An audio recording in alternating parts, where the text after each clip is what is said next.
Hari ini kita akan lanjutkan lagi, kita akan belajar kebenaran firman Tuhan. Kita masih membahas masalah uang dan hati, supaya hati kita nggak nempel kepada uang.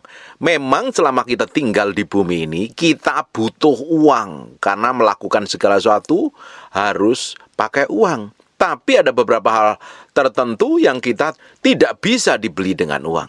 Tapi apapun yang kita kerjakan hari ini, apapun yang kita lakukan, harusnya fokusnya kepada Tuhan, bukan hanya sekedar mengejar uang. Kalau kita terus-terusan mengejar uang, kita akan menjadi orang yang tamak, kita akan menjadi orang yang serakah, kita menjadi orang yang tidak peduli dengan kebenaran firman Tuhan. Yang penting, aku makmur, aku kaya. Kalau sudah fokusnya seperti itu, kita akan pakai cara apapun, sekalipun itu cara yang tidak benar di hadapan Tuhan pun akan dilakukan.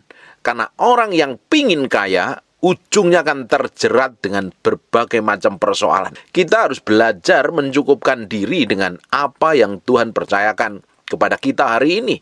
Jangan selalu melihat ke sesuatu yang gede, melihat ke atas terus, jarang melihat ke orang-orang yang kekurangan. Melihatnya fokusnya kepada orang-orang kaya. Ya, kita ini harus hidup dengan tanggung jawab, karena setiap kita diberikan kapasitas yang berbeda-beda. Kita harus mencukupkan diri begitu rupa, sehingga kita nggak terjebak oleh hawa nafsu dan keinginan, yang akhirnya akan menjerat kita kepada persoalan-persoalan dan masalah-masalah yang rumit.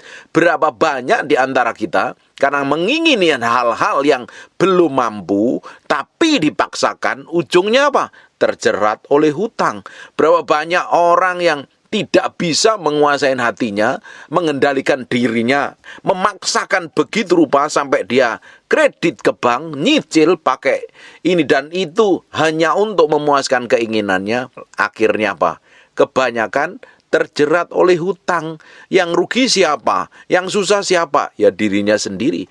Makanya kita harus bisa menguasai diri kita ini dengan tepat di hadapan Tuhan.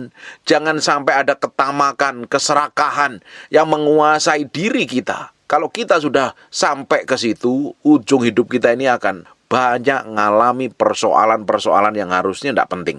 Kita lihat di Ibrani pasal yang ke-13, ayat yang ke-5. Janganlah kamu menjadi hamba uang. Kita tidak boleh menjadi hamba uang. Uang harusnya menjadi hamba kita. Bukan kita yang menjadi hamba uang. Tapi banyak orang tanpa disadarin sudah menghambakan dirinya kepada uang. Mati-matian kejar uang. Pokoknya harus dapat uang dan lain sebagainya. Kalau berpikir seperti itu, ujungnya apa? Kerja dengan perlu, kerja dengan lelah, kerja dengan capek, segala macam akan dihitung, diukur dengan keuntungan. Aku dapatnya apa, untungku apa, aku nanti dapat uang apa tidak. Kalau orang-orang yang seperti ini tidak akan pernah memiliki ketulusan dalam hidupnya. Orang yang menjadi hamba uang, uang itu kalau dijadikan Tuhan akan menjadi Tuhan yang jahat sekali. Kalau uang menjadi hamba kita, uang itu mengabdi dengan kita, dia akan menjadi hamba yang baik. Tapi banyak orang menghambakan diri kepada uang. Fokusnya keuntungan. Apalagi yang jadi hamba Tuhan ini harus bisa menang masalah keuangan. Kalau hamba Tuhan tidak bisa menang dalam masalah ini, engkau akan terjerat dengan berbagai macam hal yang tidak berkenan di hadapan Tuhan. Bisa pakai cara apapun juga, tujuannya untuk satu, dapat keuntungan, memuaskan diri, memuaskan hawa nafsu. Kalau hamba Tuhan tidak bisa mengendalikan dirinya dengan baik, yang dikejar nanti adalah upah, yang dikejar adalah keuntungan pribadi, untuk kepuasan pribadi, untuk memuaskan keinginan dan hawa nafsu saja. Bisa pakai ayat firman Tuhan untuk menipu jemaat. Bisa pakai ayat apapun juga untuk ngambil keuntungan pribadi. Makanya sebagai hamba Tuhan harus memiliki kemurnian hati, harus memiliki ketulusan. Kadang kita ini sering diuji, kita ini cinta Tuhan apa tidak, dengan masalah uang. Uang ini nempel dalam hati kita apa tidak. Karena di mana hartamu berada, di situ hatimu berada. Kalau yang menjadi harta dan kebanggaan kita adalah uang, uang yang begitu nempel dan lengket dalam diri kita, sehingga kita hanya fokusnya kepada keuntungan pribadi. Bapak Ibu yang jadi hamba Tuhan, harus memiliki kemurnian hati. Baru kita bisa ngajarkan tentang kemurnian hati kepada jemaat kita. Tapi kalau jadi hamba Tuhannya aja nggak menang dalam area ini, engkau nggak akan bisa ngajarin jemaatmu merdeka di area sini. Kalau hamba Tuhannya mata duitan, apalagi jemaatnya. Yang lebih parah lagi, mau dibawa kemana? Itu yang penting Bapak Ibu. Kita harus menang di area sini kok. Ada hal tertentu yang memang kita lakukan dan membutuhkan uang, tapi ada hal tertentu yang kita nggak bisa beli dengan uang. Biasanya yang kita nggak bisa beli dengan uang itu yang berbau kekekalan. Urapan nggak bisa dibeli dengan uang, kekudusan, kesucian, takut akan Tuhan, nggak bisa dibeli dengan uang. Makanya kita mesti tahu membedakan. Hati kita ini condongnya kemana? Hati kita ini arahnya kemana? Saya sudah sering kali singgung dalam hal ini. Kalau kita ini menjadi hamba uang, ketika kita bergaul dengan orang, kita bertemu dengan orang nggak memiliki ketulusan dan kemurnian. Kita ketemu orang baru yang kita pikir adalah profit dan keuntungan bisnis baru. Kita nggak bisa memiliki sifat hati yang murni. Ketemu orang berteman dengan tulus. Ketemu dengan orang menjadi berkat bagi orang itu. Yang kita pentingkan hanya keuntungan pribadi. Ketika kita ikut dalam satu komunitas, apapun lah namanya, yang diincar adalah orang-orang tertentu yang punya duit, supaya saya bisa memasarkan produk saya, supaya saya bisa menjual barang saya, dan saya akhirnya ngambil keuntungan. Ketika masuk gereja pun juga tidak memiliki kemurnian hati. Ketika saya masuk gereja, saya coba deketin orang-orang tertentu, siapa tahu dia bisa beli produk saya. Kalau sudah seperti itu kan hati kita ini jadi hamba uang, jadi tamak serakah. Kita nilai segala sesuatu hanya untuk mendapatkan keuntungan pribadi. Ini tidak berkenan di hadapan Tuhan. Bapak Ibu, kita harus bisa menguasai hati kita. Kita bisa menaklukkannya di hadapan Tuhan. Kita bisa hidup berkenan di hadapan Tuhan. Dan menjadi orang yang didapatin melakukan segala sesuatu dengan kemurnian hati. Ketika kita melakukan dengan kemurnian hati, baru kita bisa mencintai Tuhan tanpa embel-embel. Kalau orang yang difokuskan itu hanya keuntungan, kekayaan, dan apa yang harus didapat, ketika mencari Tuhan pun, dia hanya fokus kepada apa yang Tuhan beri kepada saya. Pergumulan saya, persoalan saya. Dia tidak peduli dengan hati Tuhan, dia nggak peduli dengan isi hati Tuhan. Dia nggak peduli dengan tujuan hidupnya, karena yang jadi tujuan hidupnya adalah mendapat kekayaan, hidup dalam kelimpahan, hidup mengalami kemakmuran. Dia nggak peduli dengan apa tujuan Tuhan di dalam hidupnya. Kalau sudah seperti itu, bisa menjadi orang Kristen, datang ibadah ke gereja, ikut ibadah online, ikut ibadah onsite, ikut pelayanan, ikut terlibat banyak kegiatan di gereja, tetapi sangat duniawi, sangat materialistik sekali. Orang-orang kayak begini selalu ada di dalam gereja. Dan jangan-jangan orang itu adalah diri kita. Kalau kita menjadi bagiannya memiliki sikap hati yang kayak begitu, itu artinya kita butuh Tuhan. Kita perlu bertobat dan balik kepada Tuhan. Hari ini kita harus taruh hati ini kembali di hadapan Tuhan. Kita harus memberi hidup kita ini sepenuhnya untuk Tuhan, untuk nyenengin hati Tuhan toh, bukan untuk yang lain. Janganlah kamu menjadi hamba uang. Dengerin baik-baik. Uang, kalau kita jadikan Tuhan dan kita menjadi hambanya uang itu menjadi jahat, kejam. Dia akan tekan kita, dia akan paksa kita, dia akan lakukan banyak hal yang membuat kita tuh bisa diperbudak olehnya. Dengerin, kalau kita jadikan uang itu sebagai Tuhan kita, itu yang lebih parah. Hidupmu bukan tambah baik, hidupmu akan mengalami banyak tekanan dan persoalan. Makanya kita harus belajar mencukupkan diri kita. Janganlah kamu menjadi hamba uang, dan cukupkanlah dirimu dengan apa yang ada padamu. Apa yang Tuhan beri kepada kita, kita belajar tanggung jawab. Saya sudah ulang berkali-kali ini. Apapun yang Tuhan beri kepada kita hari ini, kita belajar mengelola dengan baik dan mengucap syukur. Karena setiap orang sudah diberi jatah sesuai dengan kemampuannya. dan kapasitasnya. Ada orang yang bisa dipercaya 5 dan ternyata 5 itu dikembangkan menjadi 10. Ada orang yang kapasitasnya dikasih 2 dan dikembangkan jadi 4. Kalau kita bisa mengembangkan diri kita, skill, kualitas, pengetahuan, hikmat, pengertian, semakin kita memiliki wadah yang besar, tentunya Tuhan akan percayakan yang lebih besar lagi. Kenapa banyak orang tidak mau mengembangkan diri? Dia pingin yang gede. Ternyata ketika dipercayakan yang gede, dia tidak bisa dipercaya mengelola. Ketika dipercayakan yang besar, justru berkat besar itu menghancurkan hidupnya dan membuat dia jauh daripada Tuhan. Kita harus kenali diri kita sendiri. Batas kita seperti apa, kemampuan kita seperti apa, keahlian kita seperti apa, kecakapan kita seperti apa. Makanya kita kalau ngerti ini, kita akan tahu, kita akan mawas diri. Kita harus mencukupkan diri dengan apa yang ada pada kita. Karena Allah berfirman, aku sekali-kali tidak akan membiarkan engkau, dan aku sekali-kali tidak akan meninggalkan engkau.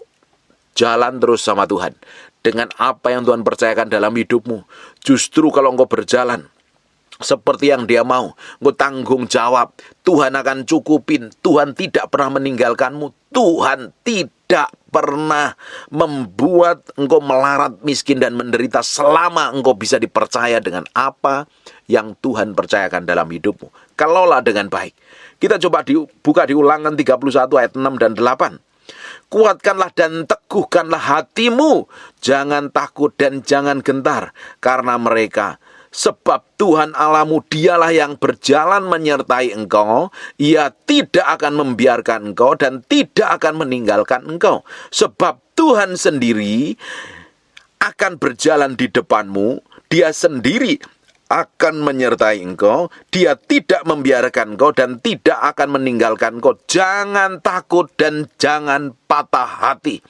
Di Yohanes pasal yang ke-14 dikatakan juga yang sama. Ketika Yesus mau naik ke surga, Dia minta kepada Bapa supaya rohnya itu menyertai kita. Dengerin baik, roh Tuhan ada di dalam hatimu. Dia tidak pernah meninggalkanmu sedetik pun. Dia akan menyertaimu. Dia akan mengurapimu. Dia akan menuntun kita kepada seluruh kebenaran. Tidak perlu khawatir. Artinya Bapak Ibu, hari ini jangan sampai hidupmu dikuasain ketamakan dan keserakahan. Karena kamu khawatir dengan masa depanmu, kamu menjadi orang yang kalap, menjadi orang yang serakah, jadi orang yang tamak. Karena takut masa depanmu ngalami kemiskinan dan kemelaratan. Sehingga pakai cara apapun untuk cari uang, cari kenyamanan hanya dengan uang. Kalau sudah seperti itu, kita ini akan menjadi hamba uang.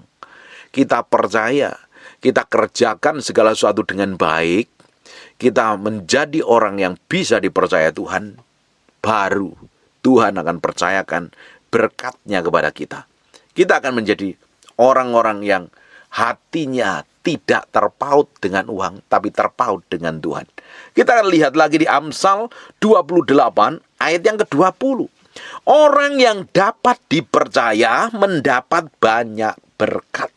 Kalau kita bisa dipercaya mengelola hartanya Tuhan, Tuhan akan tambahkan. Kemarin kita udah pelajarin, kalau kita setia dengan perkara kecil, Tuhan akan tambahkan perkara yang lebih besar. Kita bisa dipercaya dengan berkat kecil, kita kelola. Kita menjadi bendahara Tuhan yang bisa mengelola hartanya Tuhan dengan baik. Tuhan akan tambahkan. Kalau kita nggak bisa dipercaya berkat sedikit saja, udah sombongnya bukan main. Ketika dibawa ke dalam tingkat kelimpahan aja sedikit, hatinya nggak condong kepada Tuhan, condongnya kepada berkat, keuangan, materi, ujung hidup kita bisa hancur, kacau, dan rusak serta babak belur. Justru kalau kita bisa mengelola dengan baik hartanya Tuhan, Tuhan akan tambahkan. Kita lanjutkan lagi.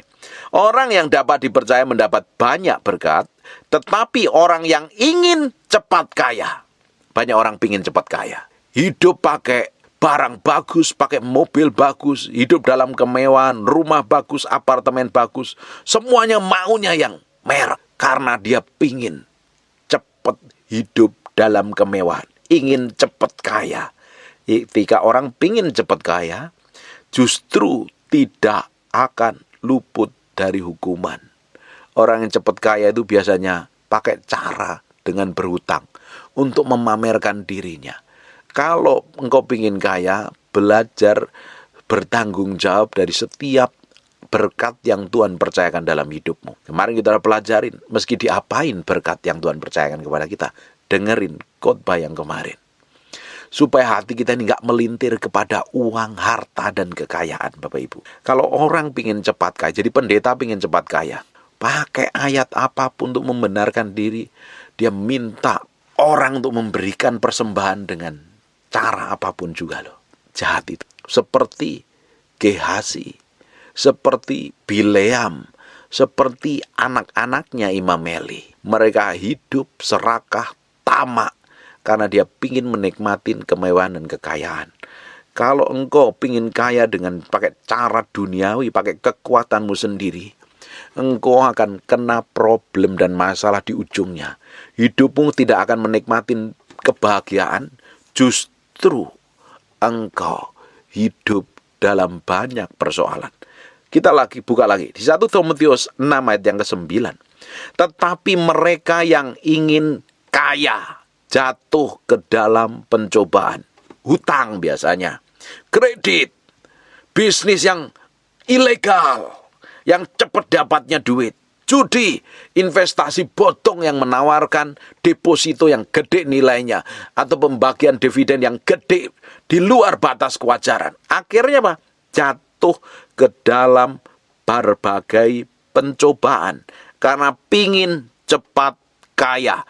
Dalam beberapa tahun yang lalu, ada satu perusahaan menawarkan dengan bunga yang tinggi sekali. Anehnya, yang terjebak di dalamnya banyak sekali hamba Tuhan. Orang-orang yang ngerti kebenaran, dia pakai duitnya gereja diinvestasikan di sana. Ternyata apa yang terjadi? Investasinya bodong, uangnya hangus. Kamu akan bertanggung jawab di hadapan Tuhan loh. Ini kita harus memiliki sikap hati yang benar di area uang ini. Kalau enggak, kita akan banyak jatuh ke dalam pencobaan. Hamba Tuhan sukanya deketin jemaat yang kaya-kaya, orang yang kaya-kaya. Dalam hatinya pingin diberkati dengan belas kasihan, dapat berkat, dapat fasilitas. Loh, kamu ini hamba uang atau hamba Tuhan? Kalau hamba Tuhan, kamu percaya Tuhan tidak pernah meninggalkanmu, Tuhan menyertaimu, Tuhan mencukupin semua kebutuhanmu. Tapi kalau engkau ingin jadi hamba Tuhan yang ingin kaya, akhirnya engkau jatuh ke dalam banyak pencobaan. Orang yang waktunya belum punya mobil karena penghasilannya hanya pas-pasan, dia kredit mobil. Ternyata di tengah jalan macet. Apa yang terjadi?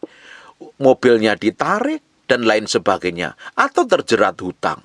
Nggak perlu kayak begitu. Kita jangan pingin kaya. Kita pingin menjadi orang yang bisa dipercaya berkatnya Tuhan. Orang yang bisa dipercaya berkatnya Tuhan, Tuhan akan buat hidupnya menikmatin kebaikan dan kemurahannya. Tetapi mereka yang ingin kaya terjatuh ke dalam pencobaan, ke dalam jerat. Ini banyak orang terjerat dengan hutang. Sampai stres, sampai bingung, sampai ruwet hidupnya. Karena apa? Terjerat dengan berbagai hawa nafsu yang hampa dan yang mencelakakan, yang menenggelamkan manusia ke dalam keruntuhan dan kebinasaan. Nih loh, kalau pingin kaya, akhirnya jatuh ke dalam pencobaan, jatuh ke dalam jerat, ke dalam berbagai-bagai nafsu. Wah, pokoknya dikejar, pingin duit, pingin kaya, pingin kemewahan. Nafsu yang hampa, yang mencelakakan, yang menenggelamkan manusia ke dalam runtuhan dan kebinasaan. Nah, di Indonesia ini percaya dengan dunia mistis. Banyak orang cari pesugihan, dan tempat pesugihan di Indonesia itu banyak sekali. Salah satunya di Gunung Kawi. Orang yang ke Gunung Kawi pingin katanya ngalap berkah. Kok berkah dikalap itu kan artinya kan serakah dan tamak. Terus katanya dia harus tunggu sebuah pohon, kalau buahnya jatuh atau daunnya jatuh, pasti diberkati. Apa urusannya? Loh, orang yang pingin kaya, dia bisa pakai cara apapun. Mereka terjerat di dalam berbagai nafsu yang hampa, mencelakakan, menenggelamkan. Itu banyak di Indonesia ini. Pingin orang cepat-cepat kaya, mereka lari ke pesugihan supaya ngalami berkat. Padahal dia bikin perjanjian dengan iblis yang jadi taruhannya nyawanya sendiri. Kita lihat banyak di Indonesia terjadi. Coba lihat aja, ada pesugihan di daerah Jawa Tengah, Jawa Timur, itu selalu rame. Selalu rame. Karena orang pingin cepet-cepet kaya dengan cara yang pintas. Kalau ada orang yang pingin cepet kaya dengan cara yang pintas, salah satunya selain cari pesugihan, dia korupsi. Dia berbagai macam cara untuk nilep uang yang bukan menjadi miliknya. Berbagai macam. Orang-orang kayak begini ini bisa rajin ibadah di gereja, tapi karena hatinya tamak serakah, dia bisa korupsi. Dan ini sangat jahat di mata Tuhan. Bahkan kita lihat contoh banyak di Alkitab. Kita lihat dari perjanjian lama. Ada namanya Bileam. Ini nabi yang diurapin Tuhan. Kalau bernubuat cespleng terjadi. Tetapi karena pingin upah, pingin kaya, dia menyarankan untuk suatu kejahatan sehingga bangsa Israel jatuh ke dalam dosa. Bahkan dia pingin mengutukin bangsa Israel karena suruhan Raja Balak. Akhirnya apa? Mati mengerikan. Kita beranjak lagi, contohnya banyak sebenarnya. Anak-anak Imam Eli. Tamak dan serakahnya. Dia maksa kasih persembahan dengan keras sekali. Bahkan nidurin perempuan yang melayani di pelataran bait Allah. Kita lihat Gehazi. Dia kurang apa? Dia ini abdinya Elisa. Elisa ini hamba Tuhan yang diurapinya powerful sekali loh. Ini kelasnya hamba Tuhan loh. Ini kelasnya deket orang yang diurapin Tuhan. Nabi yang diurapin Tuhan. Tapi hatinya itu tamak. Dia ngejar persembahan. Ujungnya dia kena kusta. Kita lihat di perjanjian baru. Ada namanya Yudas Iskariot. Kurang apa dia? Tiap hari nempel sama Yesus. Ternyata hatinya tamak. Bahwa ibu engkau bisa rajin ibadah di gereja. Engkau bisa nyembah Tuhan kencang-kencang. Lakukan banyak mujizat. Bernubuat mungkin. Doain orang. Pelayanan. Khotbah. Atau apapun punya gelar. Punya jabatan di dalam gereja. Tapi kalau ujung hatimu tamak dengan uang. Engkau jatuh ke dalam berbagai pencobaan dan jerat. Berbagai nafsu yang hampa. Akhirnya engkau membuat jatuh ke dalam kebinasaan seperti yang Yudas alami. Dia pingin upah sampai jual Yesus sendiri. Mengkhianatin Yesus. Kurang apa ini orang? Deket sama Tuhan setiap hari. Berjalan pelayanan sama Tuhan. Makan tidur bareng sama Tuhan. Tapi ternyata hatinya terlalu tamak. Kalau engkau pingin kaya, engkau akan terjerat dengan berbagai macam persoalan. Ujungnya kalau nggak bertobat, hidupmu akan jatuh ke dalam kebinasaan. Ternyata ya, uang dan hati ini, kalau kita nggak beresin di hadapan Tuhan, bisa menghancurkan hidup kita. Begitu rupa. Orang yang pingin kaya, dia pakai korupsi. Bahkan Yudas ini korupsi uang persembahan. Karena dia pegang uang kasnya di dalam pelayanannya Yesus. Dan uang kasnya itu gede jumlahnya, makanya bisa sampai dikorupsi. Kalau uang kasnya nggak gede, dia nggak pakai bendahara. Kalau uangnya sedikit, buat apa pakai bendahara? Kalau uangnya banyak di dalam pelayanan Yesus, makanya butuh bendahara. Karena tamak, dia pingin kaya, dia korupsi. Karena pingin kaya, dia jual narkoba. Karena uangnya cepat cair, uangnya cepat sekali. Karena orang pingin cepat kaya, melakukan hal yang ilegal. Yang menentang hukum dan menentang kebenaran. Karena hatinya sudah dibutakan, pingin cepat-cepat hidup mewah, hidup enak tanpa mau kerja keras. Bapak Ibu, Tuhan pasti berkatin kita. Apalagi kalau kita ini bisa didapatin menjadi orang yang bisa dipercaya berkatnya Tuhan. Mengelola hartanya Tuhan dengan baik. Tuhan pasti berkatin hidupmu. Tapi kalau engkau ini males, jangan pernah berharap. Bahkan Alkitab katakan orang yang tidak kerja nggak usah makan. Artinya kita butuh hikmat pengertian. Dan kita harus menjadi orang yang rajin, bukan menjadi orang yang malas. Kalau kita menjadi orang yang malas, jangan pernah berharap engkau menikmatin berkat Tuhan. Jangan sampai hati ini nempelnya kepada uang. Yang menjadi saingannya Tuhan, bukan setan.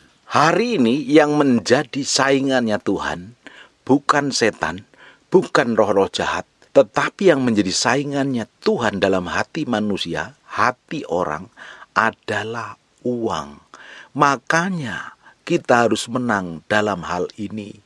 Kalau kita nggak bisa menguasai hati ini, menaruh dengan tepat di hadapan Tuhan, kita akan menjadi orang Kristen yang agamawi, yang duniawi, yang tidak pernah tahu tentang isi hati Tuhan, tapi yang dikejar sesuatu yang sifatnya tidak kekal. Memang kita selama tinggal di bumi butuh duit. Memang kita selama tinggal di bumi kita butuh diberkati. Tapi berkat bukan segala-galanya. Kita harus cari Tuhan yang menjadi sumber berkat. Kalau kita hanya kejar berkatnya, engkau dapat berkatnya, engkau tidak dapat semuanya. Tapi kalau engkau cari ya sumber berkat, hatimu diubahkan, engkau dapat kekekalan, dan engkau akan dapat semuanya. Jangan sampai kita tinggal di bumi ini, kita mengejar sesuatu yang tidak kekal, ujungnya akan menyeret kita kepada kebinasaan. Kita lihat di Amsal 10, ayat yang ke-22. Berkat Tuhanlah yang menjadikan kaya. Berkat Tuhan yang menjadikan kaya. Ketika Yusuf diberkati, dia ditempatkan di rumah Potifar pun diberkatin Tuhan. Ketika dia di penjara, Tuhan berkati. Ketika dia diangkat menjadi orang nomor 2 di Mesir, Mesir diberkatin Tuhan. Siapapun, kalau ada penyertaan Tuhan, mau siapapun orangnya, mau terkenal, nggak terkenal, mungkin di kampung, mau di desa, mau di kota, kalau Tuhan menyertai hidupmu, Tuhan akan buat hidupmu ngalami berkat dan kelimpahan. Daniel pun ngalami yang sama. Bapak Ibu, hari ini bagian kita harus kita kerjakan sebagai anak-anak Tuhan. Kita cintai Tuhan, kita kasihin Tuhan, kita nomor satukan Tuhan. Bukan hanya sekedar pingin kaya dan ngejar segala sesuatu dengan kekuatan kita. Banyak orang pingin kaya, kerja mati-matian, luar biasa. Memang kaya, tapi ujungnya ada susah payah yang menambahinya. Kita lihat lagi. Berkat Tuhan yang menjadikan kaya. Susah payah tidak akan menambahinya. Beberapa tahun yang lalu, saya dengan istri saya itu benar-benar diproses Tuhan. Tapi kita bersyukur dengan proses itu. Sebelumnya yang kita kejar, saya jadi hamba Tuhan. Saya pelayanan kemana-mana. Saya udah khotbah kemana-mana. Kita ngusir setan, kita doain orang terjadi mujizat, terjadi kesembuhan. Tapi hari-hari kita habiskan untuk buka usaha. Dan fokus kita bukan lagi itu untuk kemuliaan Tuhan, tapi yang kita kejar adalah bagaimana kita punya aset, bagaimana kita mesti menikmati hidup dengan berkat dan lain sebagainya. Ternyata saya sebagai hamba Tuhan dimurnikan dulu oleh Tuhan. Hati ini diproses Tuhan. Setelah lewat proses itu, hati kami diubahkan, hati saya dengan hati istri saya diubahkan.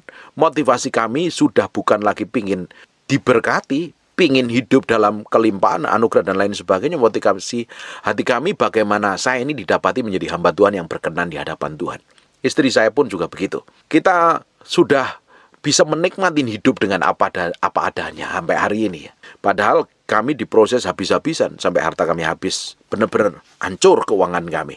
Sampai hari terakhir kita diberkatin Tuhan luar biasa, tetapi berkat sudah tidak nempel dalam hati kami.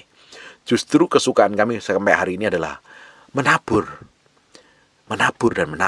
Dan itu menjadi kesukaan kami. Dan kami sangat diberkati dan bisa menikmati waktu dengan baik. Kita nggak ngoyo, tapi malah diberkatin Tuhan. Kita dulu habiskan waktu, meski bangun pagi, pulang sampai malam, dan lain sebagainya. Sekarang lebih rileks, justru tambah double porsi berkatnya. Kita bisa nikmatin hidup, kita bisa pelayanan kemana-mana, kita bisa doa dengan waktu yang lebih banyak lagi. Dan ternyata Tuhan berkati. Ketika hati saya dan hati istri saya nggak nempel lagi kepada uang, nggak nempel pada kekayaan yang sifatnya tidak kekal, tapi kita fokus pada kekekalan, Tuhan justru buka jalan. Kita bisa menikmati hidup dengan kebahagiaan. Tapi kalau kita ini hanya sekedar ngejar kekayaan, pingin kaya, dengan pakai kekuatan kita sendiri, ujungnya susah payah akan menambahinya. Tetapi kalau kita menjadi orang yang diberkatin Tuhan, apa saja yang kita kerjakan Tuhan bikin berhasil.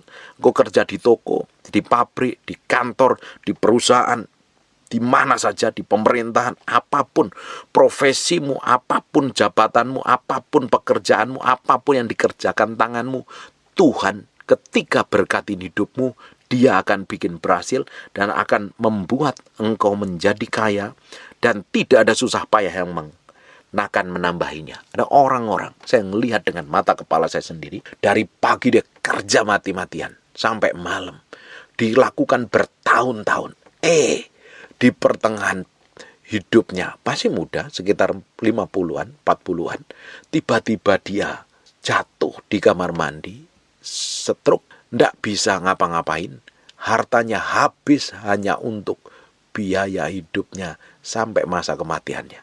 Ngeri nggak? Kalau kita pakai cara Tuhan, kita akan nikmatin berkat Tuhan. Tapi kalau kita pakai cara kita sendiri, kita akan nikmatin banyak susah payah yang akan ditambahkan di dalamnya. Bagian kita hari ini menikmatin apa yang Tuhan janjikan dalam hidupmu.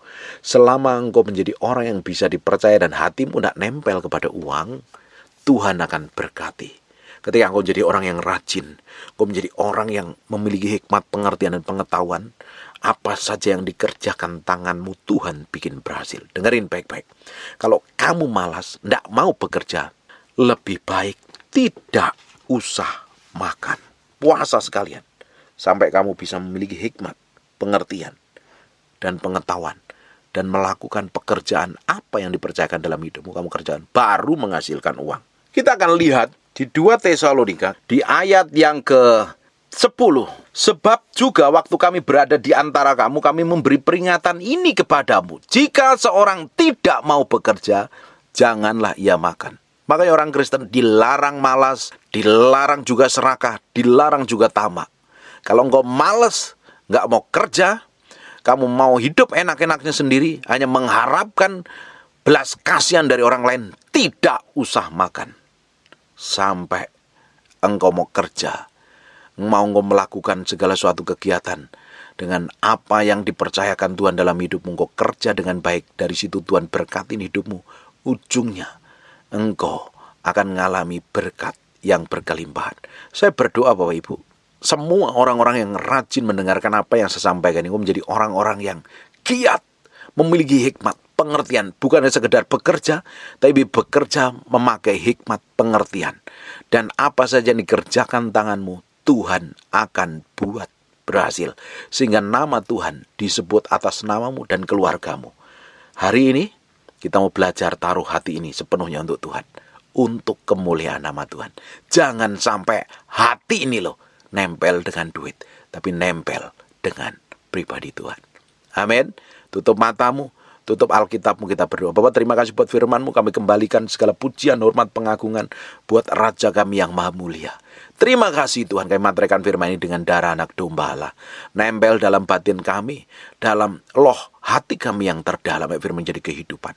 Berkati setiap orang yang rajin mendengar firman yang kamu sampaikan, sehingga apa saja yang dikerjakan tangan Tuhan bikin berhasil, Tuhan bikin breakthrough dan terobosan. Hamba-Mu berdoa, anugerah dan kemurahan Tuhan melimpah-limpah. Hamba berdoa untuk orang yang sakit dan mengalami kelemahan tubuh oleh bilur Yesus, oleh darah Yesus, jadilah engkau tahir, jadilah engkau sehat, jadilah engkau sembuh. Jadi seperti aku doakan dan katakan dalam nama Yesus. Haleluya. Amen and God bless you. Terima kasih Tuhan. Bagimu segala hormat, pujian, pengakuan. Terima kasih Tuhan. Buka matanya sebentar. Siapa yang ingin datang ibadah, pingin ngalami Tuhan, pingin ketemu Tuhan, HP-mu mesti di silent dulu. Kita mesti respect dan hormat akan hadirat Tuhan. Amin. Dari kerinduan Bapak Ibu, rasa haus dan laparmu pengen ketemu Tuhan, bukan hanya sekedar datang ibadah,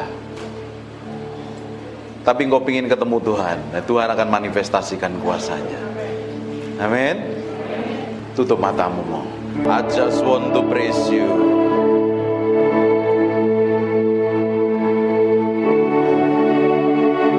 Aku berdoa ada urapan Tuhan sedang turun dalam ruangan ini.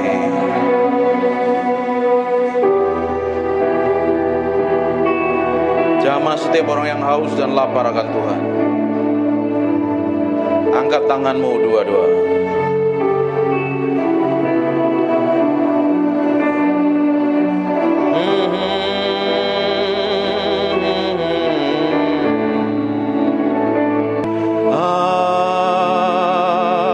Just want to praise you. Lift my hands and say, I love you. You are everything to me, and I exalt your holy name, and I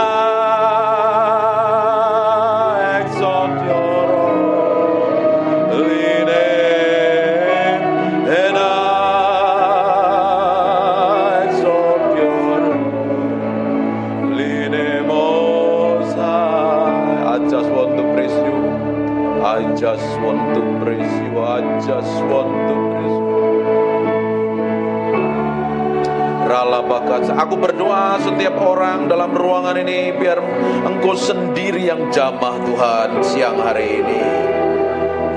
Aku berdoa ada orang raus dan lapar akan Tuhan, sedang dilawat Tuhan dalam nama Yesus Kristus. Aku lepaskan urapan itu turun dalam nama Yesus Kristus. Ike poko nomontoko. Di ruangan sebelah aku berdoa ada penguarapan turun. Tutup matamu. Ada kuasa Allah sedang mengalir dalam ruangan sebelah dalam nama Yesus Kristus. Repoko sendo nomotoko robota papa nementere bete bebe gene bebe piana mata. Inna mata karala bashente begene moto. Inomotoko ronomoto. Nikmatin Tuhan. Aku berdoa ada gelombang yang kuat mengalir dalam ruangan ini. Gelombang itu turun mengalir menjamah setiap orang yang ada dalam ruangan ini. Aku berdoa sekarang juga urapan itu turun in Jesus name.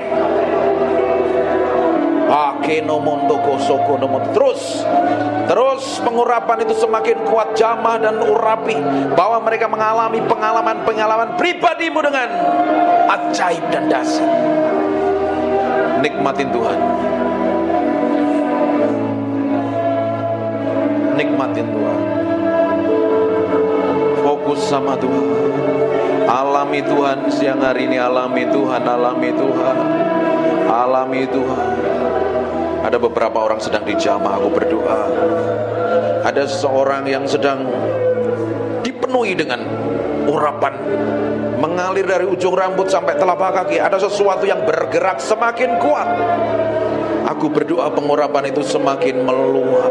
Penuhi mereka dalam ruangan ini dengan hadirat-Mu. Agar ada orang-orang yang sudah lama tidak ikut Tuhan, sudah jauh dengan Tuhan, hari ini sedang Tuhan sedang menjamah-Mu.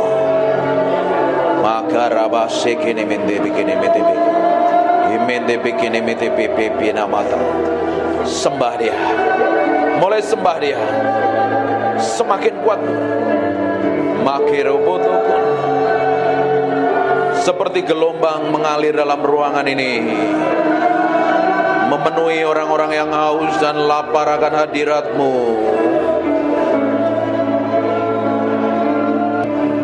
Makarabasyanta makana mate kene bete imekere bete bebe kene bebe.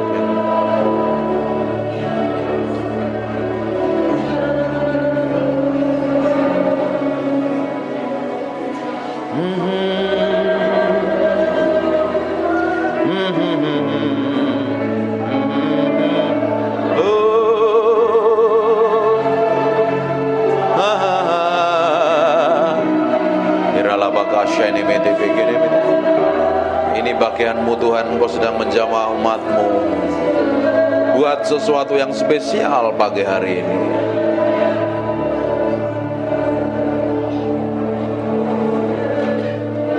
I just want to praise you. Lift my hand. I love you. You are everything to me. And I exalt your holy name. And I exalt your holy name. And I exalt your holy name, Most High. Terima kasih Tuhan. Biar pengurapan-Mu tetap hadir dalam ruangan ini. Kami hormati Engkau, kami hargai Engkau. Engkau yang layak dipuji dan disanjung. Biar pengurapan-Mu, roh hikmat, wahyu dan pengertian tetap tinggal di antara kami. Dalam nama Yesus. Haleluya. Amin. Silakan duduk kembali. Breathe upon me. Come breathe upon me, breath of God. Matiin handphone. Breathe upon me, Spirit of the Lord. As I lift my hand in surrender to your name, Most High, I'm yielding to your spirit, walking in your love. Jesus, I adore. Jesus, I adore. Ada anak kecil bisa di kamar sebelah, ruangan sebelah. Jesus, I adore your holy name.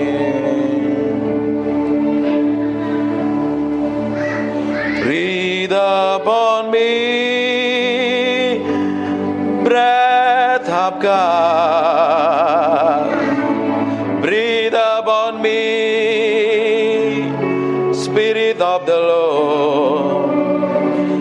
As I lift my hand in surrender to your name, Most High, I'm yielding to your spirit, walking in your love. Jesus, I adore. Jesus, I adore. Jesus, I adore your holy name. Terima kasih siang hari ini. Terima kasih Tuhan. Terima kasih Tuhan. Engkau baik, Engkau baik. Lihat sampai kedalaman hati kami Tuhan. Koreksi dengan firman-Mu, bahwa kami menjadi serupa segambar dengan Engkau. Kami hanya ingin menyenangkan hati-Mu, bukan yang lain Tuhan. Dapatin hati kami menyenangkan hati. Siang hari ini Roh Kudus, kami memberi hati kami untuk Engkau, untuk diubah, dijamah, dilawat Tuhan. Enggak ada yang lain yang lebih mulia selain Engkau. Enggak ada yang lain Tuhan. Buat hati kami nempel dengan Engkau Tuhan. pikiran dan perasaan kami menyatu dengan Engkau, sehingga kami ngerti apa yang Engkau mau dalam hidup kami. Dalam nama Yesus. Haleluya. Amin. We thank you, we praise you, we adore you. We thank you, we praise you, we adore you. Terima kasih siang hari ini. Terima kasih Tuhan. Terima kasih. Terima kasih.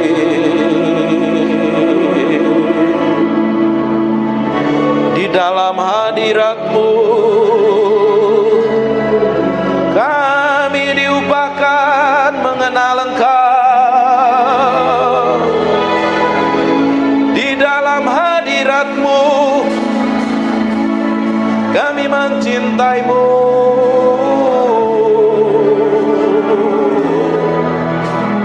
Mencintaimu, Roh Kudus. Roh Kudus,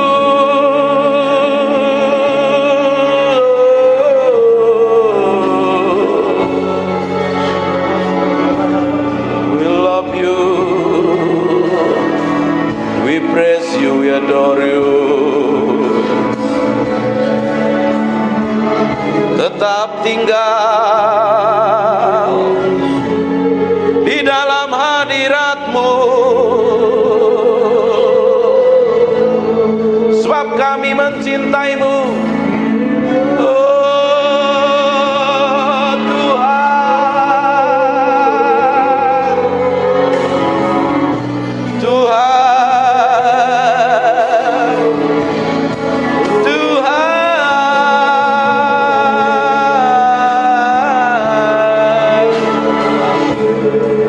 Naralamo senemede pianaramo, ikini miana nanamo se,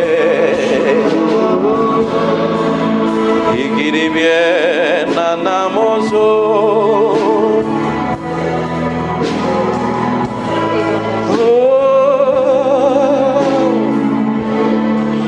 We praise you, we praise you, we praise you. We praise you, we praise you.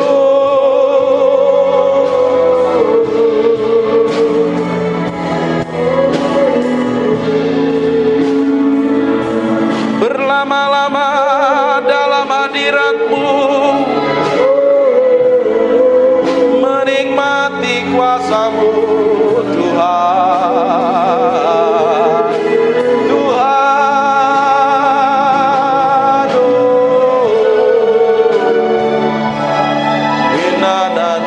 lamore,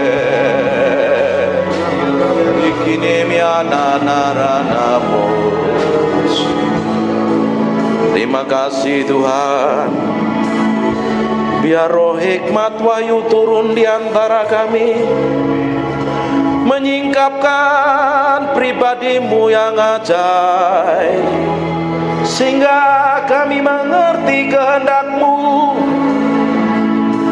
berjalan dalam pusat hati-Mu. Oh Tuhan, siang hari ini urapi kami semua tanpa terkecuali. Kami adalah orang yang mencintai-Mu dan mengasihi-Mu.